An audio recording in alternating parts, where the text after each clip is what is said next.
Krakow to discover yet another Eastern European country. As you can probably see, he looks like shit. I feel like shit. Because he's sick. So I'm actually really thankful that he's going, blah, blah, blah. I was gonna say going, but then I thought coming. And then it's like coming going. Blah, blah. Oh my god, I need to do this. I'm already making a fool out of myself in front of everyone. Anyway. Hi, so we're in Krakow to discover yet another Eastern European country. Why are you laughing? And since he's sick and coughing and sneezing and just sniffing his nose all the time, we're taking it easy today. We're not going to take off all of the items on TripAdvisor's list of top things to do in Krakow. Instead, we're just having a mix of old and new. So we're enjoying the old town, which is actually one of the few parts of Poland that hasn't been destroyed on World War II. And we're also going on a hunt for street art. Krakow's old town has survived Poland's eventful past and is now a UNESCO heritage site. If you want to enjoy the royal way, you can take a carriage along the Royal Road, the coronation route for the former kings. It has the largest medieval town square in Europe, which is put to good use by tourists and locals alike. Musicians, artists, walking tours, they're all together.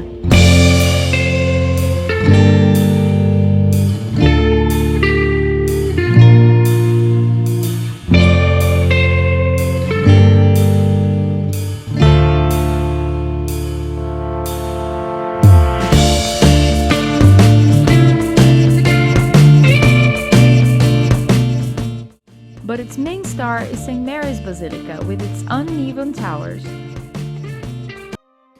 The church, standing since 1320, is stunning inside, but unfortunately it was so crowded with tourists that we couldn't enjoy it properly. The tour guide spoke loudly in several languages, ruining the whole atmosphere.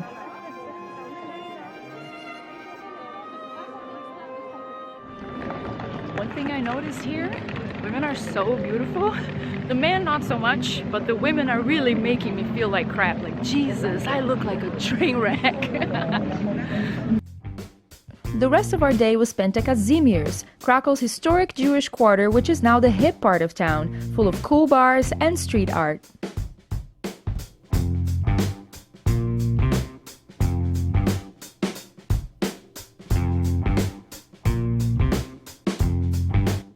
My favorites were the political ones, like this one, which criticizes air pollution. The air quality in Krakow is among the worst in the world. Or this one, in which a Catholic church bell is turned into a megaphone to guide an indistinct mass of people. 95% of the Polish population is Catholic.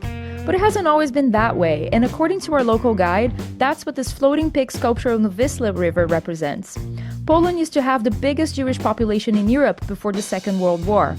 And pork, which the Jews don't eat, is present in a lot of Polish dishes, hence one of the reasons why it was hard for Catholics and Jews to make friends.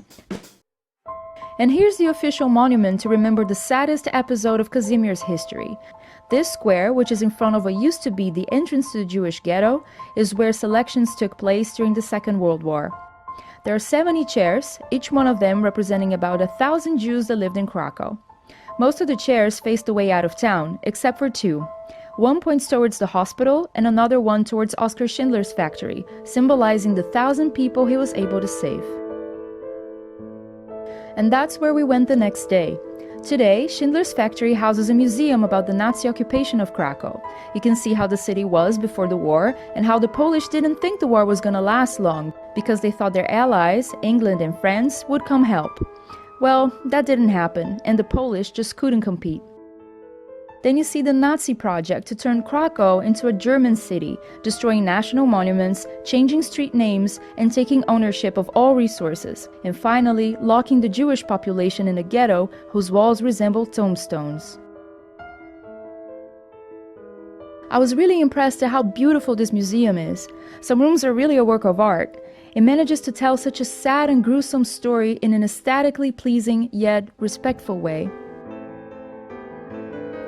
There you'll also learn more about the story of Oskar Schindler and his factory, of course, and you can even watch interviews with some of the survivors that used to work there.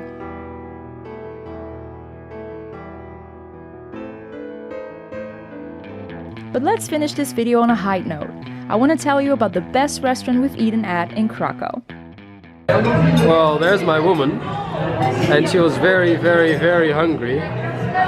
So, and then she decided, like, I'm gonna take some pancakes. But then again, I'm also gonna take some more pancakes. Good luck.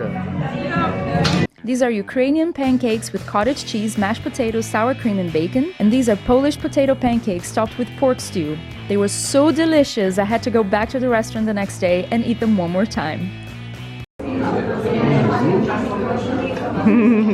But the best part was the price, unbelievable for Dutch standards.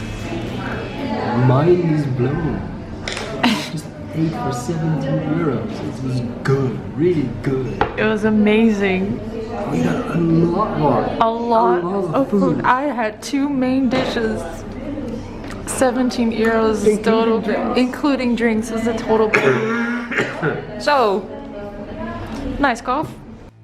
I also love going to supermarkets when I'm abroad, so we did that too. Well, my favorite thing in the Polish supermarket though is this, how can you call this, sweetie? I don't know. Like a Chocolate extravaganza. Yeah, it's this chocolate feast where you can choose your own bonbons and then they wait it at the cash desk.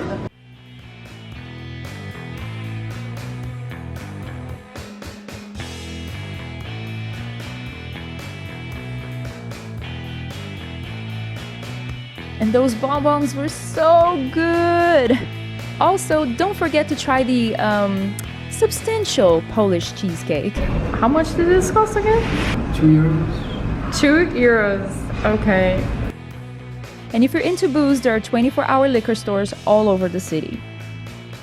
Before we wrap it up, if you want to know more about our accommodation in Krakow, please head to my website, notmybirthplace.com, where I've written a review.